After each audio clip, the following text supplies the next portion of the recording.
Hello, and welcome to The Climb, the Confident Leader podcast, where we share stories of leaders from being invisible to becoming an influencer. I'm your host, Rahul Karan Sharma, and today I have an utmost pleasure to introduce you to a guest who started his entrepreneurial journey at the age of 16. Yes, you heard it right, at the age of 16. When most kids at this age chose to play video games, he chose to be an entrepreneur. Since then, he has been using his public speaking skills to empower others. He had the privilege to speak at churches, schools, universities, podcasts, webinars, workshops, you name it. He is there only to share his message and empower others. Ladies and gentlemen, please welcome Sebastian Escadavi to the Climb. Welcome to Climb Podcast, Sebastian. I'm glad that you are here. Thank you so much for introducing me. It's great to be here. Awesome, awesome. As we start, we want to give you a minute or two to share more about your background so that our audience can connect with you well, Sebastian. Yeah, absolutely. Well, as I mentioned to you in our pre-call, I am an immigrant coming in from Venezuela. Came here from a very young age, with a family that wanted more than anything else to pursue more prosperity, more opportunity, and more success. And really, what we found was not the American dream, but the American trap, where it's just this working under others nonstop every single day of your life. And from a very young age, I decided that that was not the life I wanted for myself or for my family. So I chose a path of entrepreneurship, of beginning my own businesses, of starting my own journey, my own dream. And what I found was something very beautiful and very difficult at the same time. And because of that difficulty, it was so rewarding when you finally see the thing that you built, that you created, generate that financial independence and income. And I think the most important thing from that experience is you have to learn leadership, you have to learn speaking, you have to learn sales, you have to learn all the most critical skills to the point where you become basically every employee at the same time. Absolutely. And I think you are bringing a very good point. According to Warren Buffett, the most critical skill for one to have is public speaking. So I think Absolutely. you are very spot on there. Now, Absolutely. can you take our audience to back in time at your initial stage when you started your entrepreneurial journey? What was the things that you were uncertain about? What were the things that you never saw? And how did you respond to those uncertainties, Sebastian? Can you share that That's a with very our good audience? question. Yes. Well, when I started my entrepreneurship journey, I was very young. I learned how to invest at the age of 14. I started my business at 16, but I didn't really come into major obstacles in business until I was about 20 or so, right? Uh-huh. When Okay. I was younger, just kind of built things. I was happy to make anything, but it got to a point where I'm thinking, you know what? I need to make it big. I need to explode. And I spent so many years basically trying to get my business off the ground, and didn't see any results for a long time, right? Hmm. What exploded my business though, when I finally sat down in my house for hours and I told myself, I'm not leaving this house until I figure out a way to make this work, right? And this is Hmm. after years of seeing nothing. This was my turning point. I did not leave my house. I remember I stared at a chessboard. I just kept thinking, what can work? What can work? And I decided one thing, and that was public speaking and leadership. Mm. All right, yeah, so that's great. So you mentioned about leadership and public speaking. Now, what was that mindset shift, Sebastian, you had? So you discovered that these are the two critical things, but what was going in your mind? What was that shift that really moved your thought process and really gave you a jump start? Right. Another very good question. I would say that main thing that just completely shifted me was realizing that as an entrepreneur, your duty, as any individual, your duty is to be a leader, whether it's being a leader to being disciplined to do the right things at the right times, or being a leader to others and leveraging the talents of other people to build a business.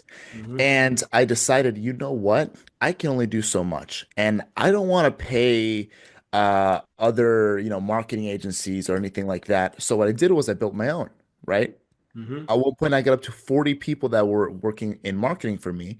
And it became not so much about being every employee at the same time myself, but of leading everyone to bring out the best talents they possibly can. And that I read that in a book that I very much like. I always keep it with me. Leadership Skills That Inspire Results. Very important book, Yeah. because it highlights that in order to succeed as a business, it's about bringing out the best in others, not Mhm. necessarily telling them to do this or that. It's allowing them to have the opportunity for creativity. And when they did that, I built a team that was so inspired with purpose that I wouldn't even have to manage them a lot of the time. They would just do what they knew that they had to do. And I love to see that. And that made my business quadruple in just 1 month. Wow, wow. And I think you're bringing a very good point. So, leaders listening to this podcast, it's not about telling people what to do, but empowering them to bring the best from them rather than giving them your way of doing things. Right. Focus on identifying their way of doing things. A great point that you're bringing, Sebastian, there. Of course. So, as I was saying, you're absolutely right. The biggest thing about leadership is getting over the ego and realizing that, hey, if your way of doing things worked, you would have already succeeded in your business. The point Mhm. is, it didn't work, and that's fine. It's about inspiring other people to show you their way of doing things, and that could just be the solution that you've been looking for.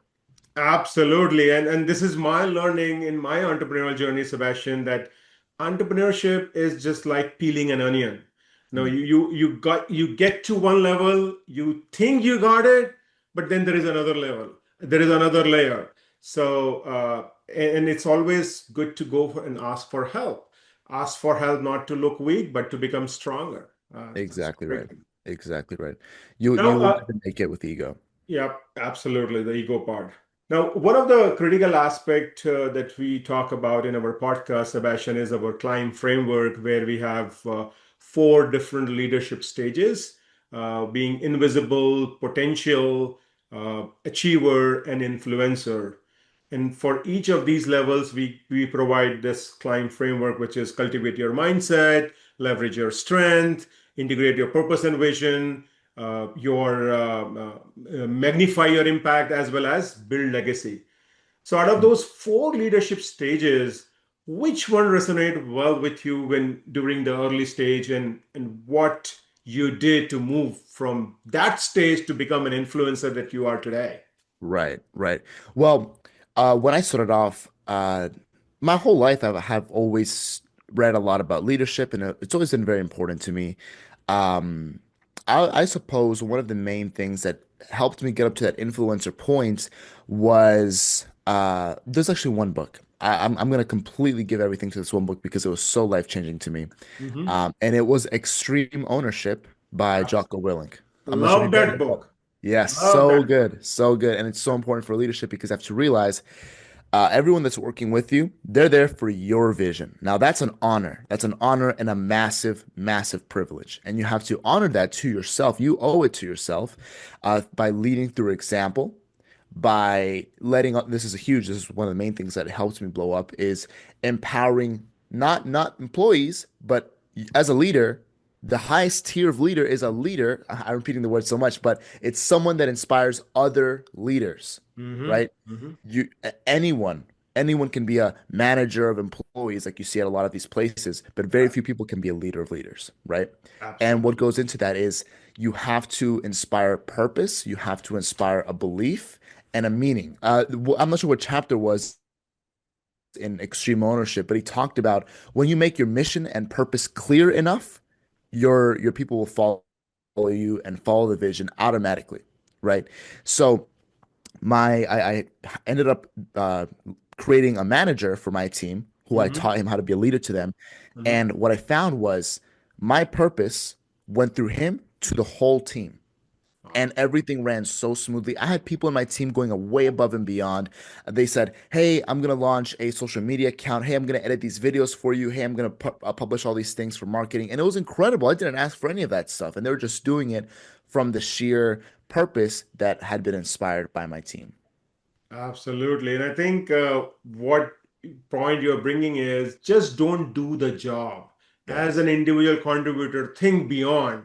You get a set of instructions from your leader. Your job is just not to do that. Your job is to put your creativity in and go beyond. So, Yeah. great point that you are bringing. And just to piggyback on that book, Extreme Ownership, one thing which I loved about that book, and that is one of the book that I have read word by word, Sebastian.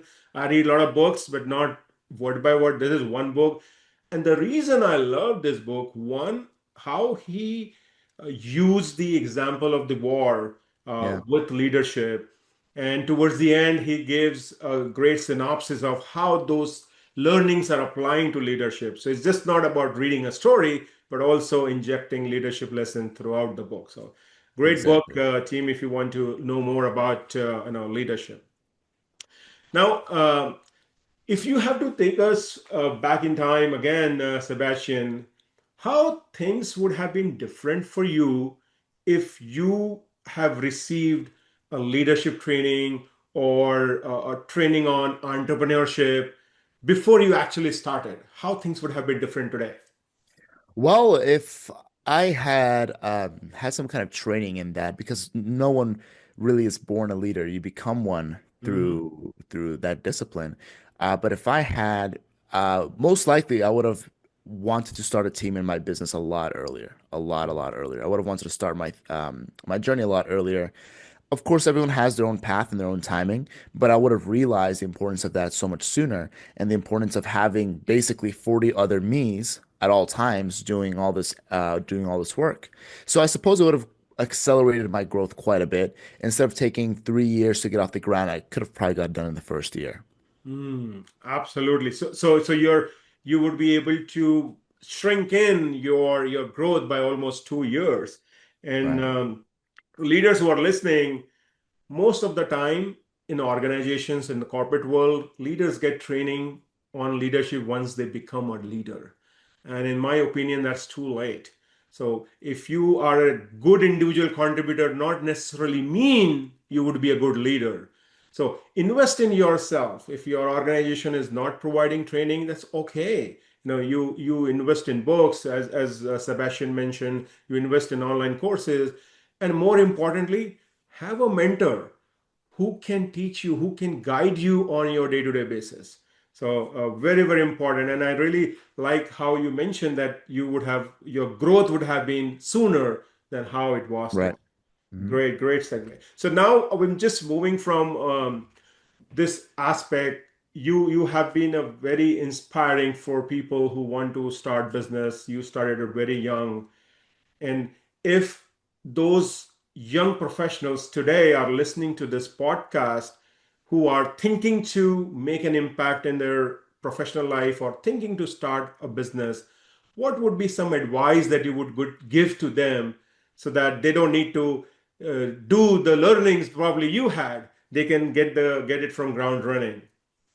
Well, the most important piece of advice that I always give, the most important, doesn't even have to do with accelerating the learning process or anything, because there is no learning process if you never start, right? So one of the things that I always preach about more than anything else is just start. If you don't start today, you're never going to start. If you wait for the perfect opportunity, again, you're never going to start.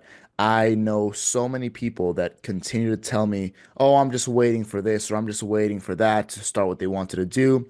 I've got friends that graduated top in their class in music school that have not even dropped a song yet because they're waiting for the perfect moment. Mhm. And I'm not saying that they've been telling me this for weeks or months. They've been telling me this for nearly half a decade now. And Wow. they always thought that it was going to happen this year, next year, and it's already been 5 years. If you don't start today, you're never going to start. Take just one small step forward, and you'll see how the next one becomes easier and easier and easier. And as far as the main question, which was how to actually accelerate that growth and skip all of that stuff, again, either get a mentor or become your own mentor. Because the truth is, sometimes we just don't know what steps to take. The best that I can say is find a team, find a way to lead that team, Mhm. and think about what you need to be for that team. That would be probably my first thing that I would recommend to anyone. But still, your industry could be different than mine. You need a mentor, you need someone that can guide you through those walks. Absolutely, absolutely. It's a great golden nuggets being dropped in this question. Number one, there is no perfect moment. Start today and take baby steps, take small step. And two, find a mentor depending on which industry that you are supporting. And earlier you mentioned, Sebastian, about financial freedom. Now, I would want you to give a snapshot on what do you do to build that financial freedom for our audience. I know you have a amazing business that you run. How our listeners can get benefit from the work that you are doing. Yeah, absolutely. Well, my obsession was always with financial freedom. I saw my parents basically be glorified slaves in the American world for, uh, you know, basically minimum wage, working 12 hours every single day. And it was just awful to see that and awful to see how trapped we felt at some points. And I determined myself to become free in whatever way that I could. I thought business, I thought investing, and that was really my first tool. I started learning how to invest on my birthday at the age of 14. And I continued to master that. I continued to invest in lessons until I became pretty effective as a trader. I kept building that up. I kept building that up until the point where I was 20 years old, and I was able to quit my job to trade full time. So I was doing very well for myself with trading. But that's when I had the passion for my business, which was to teach other people trading. And that came with its own set of obstacles because I knew that I was very purpose orientated. I knew that I wanted to fix the industry because the industry of finance is a very difficult one, and it's full of a lot of it's full of a lot of guys that just rent cars and make YouTube ads, and it sucks, right? A lot of people that don't actually help others. They make super expensive courses when it comes to learning about anything, and it's just awful, you know? Mhm. So I made my business with the purpose of fixing that. And the main obstacle was seeing how many people were hurt from their past experiences and how to show them that they're in the right place. Nice, nice, amazing. So team, if you are looking to gain some financial freedom, look at Sebastian's website. It will be on the show notes. He runs in a university, stock university. I read somewhere in your background, Sebastian. What is that university is all about? Well, that university is exactly what I refer to. It's where people go to learn for free about the stock market, about how to leverage their finances. Sometimes we don't have time to start businesses, right? Ah, And that doesn't mean that you'll never make it out because the American dream and the purpose of this country is that you can have your money working for you, not necessarily the other way around. So even people that work full-time jobs, you can still invest, you can still trade in a way that's safe and effective and just have an impact on your finances. Give yourself that breathing space, right? So my motto has always been, um, well, really, it's my purpose is I want people to be able to learn for free mm-hmm. and never have to pay until they see results in their finances with that. Wow, wow. I wish that focus is applied in all other universities where you don't have to pay Right. until you see that learning coming in. So, great moment for higher ed industry to think about the purpose that you are having, Sebastian. Awesome. Thank you so much. All right, so now we will move to the fun part. So in our episode, we have some fun question, Sebastian, where our listeners as well as your well-wishers will get to know a different side of you, Sebastian. So I have a few rapid-fire questions that will be coming on your way right now. And the first one is, what is one daily ritual you never skip, no matter how hectic your day is? Hmm. Frankly, I don't have, well, I would suppose I'd always go to the gym no matter what, because that is the basis of discipline. If you can put your body through deliberate suffering, because that's what it is, that's what the gym is. No one really likes the gym. If you do that, you can do anything. If you get your mindset in that position where you're able to do that. The second ritual is gratitude. You know, it's gratitude because it keeps you away from all the mental health problems. It keeps you Mhm. away from all those things because really, we're all so fortunate. We're all so blessed. And the only time where we lose sight of that is when we forget to be grateful, Absolutely, absolutely. Gratitude is very, very critical for a leader and for everyone, actually. So thank you. especially for a leader. Your Yep, positivity infects the rest of your team. absolutely. It is infectious. It is Mhm. contagious. All right, the next one is your go-to food that you can eat anytime, anywhere. Oh, you can't ask me that, man. Oh, I eat really, really bad. For me, oh, it's gonna have to be cookies, man. I know. I know. Okay. I know it's sad, but man, I can't help myself sometimes. You can't It's ask me just that. like my son. My son loves chocolate chip cookie, and he It's always bad. find a way to get one whenever we go to a store, no Oh, matter it's how much bad. Yeah. we say no to him. So, all right. I get that. Yeah. The next one is, what's one leadership skill you wish someone had taught you earlier? Oh, that's a very, very good question. Well, something that I haven't mentioned here today so far.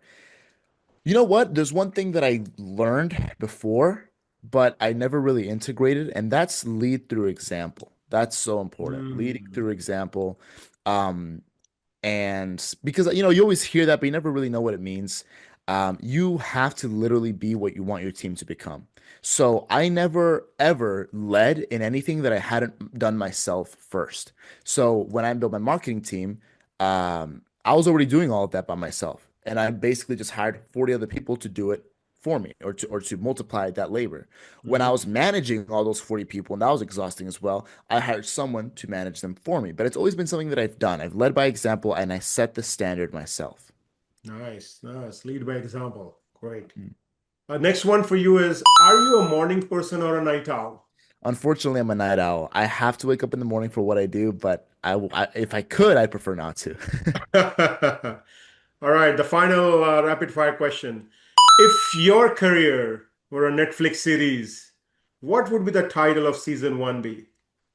Ooh, season one would be like pilot almost got canceled twice, and then at the very, very end of the season, you see like a little bit of success coming through. So the title would probably be uh Road to Somewhere.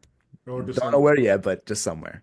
Awesome. Very good. Very good. So thank you. I'm sure our audience will like your responses.